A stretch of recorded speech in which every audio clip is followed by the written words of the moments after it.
For the past 20 years, the terrorist attacks of 9/11 have shaped American foreign policy. For the 1% of Americans who served in the armed forces, 9/11 propelled them into a wartime operational tempo where surge became the standard. Partners and family members were thrown into service too, dealing with multiple deployments, family upheaval, and in many cases, tragedy. One spouse had been married for 25 years and her spouse deployed 27 times. In her words, he missed most of their marriage. I had to grow up very quickly and be autonomous quickly because mom was under a lot of stress. Dad was gone, and if he was back, he was only back for a little bit, then he was gone again.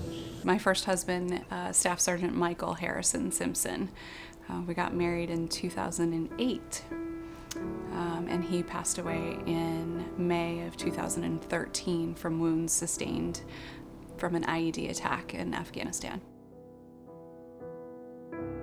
What I want civilians who don't have maybe a connection to the military to understand is what this experience has looked like for my community, my friends and my family members. The physical and mental impacts on our force and their families, the secondary PTSD is what they call it. And I know families that have endured this, and so that doesn't go away. The family readiness part correlates directly with national security.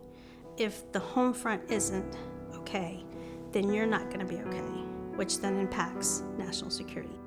So, just because there may be some ramping down of military engagement abroad in some places, this will be far from the last homecoming for any single service member, and we need to not forget that. There are service members continuing to deploy every week to different parts of the world, to Iraq, to Syria, to Somalia, you name it.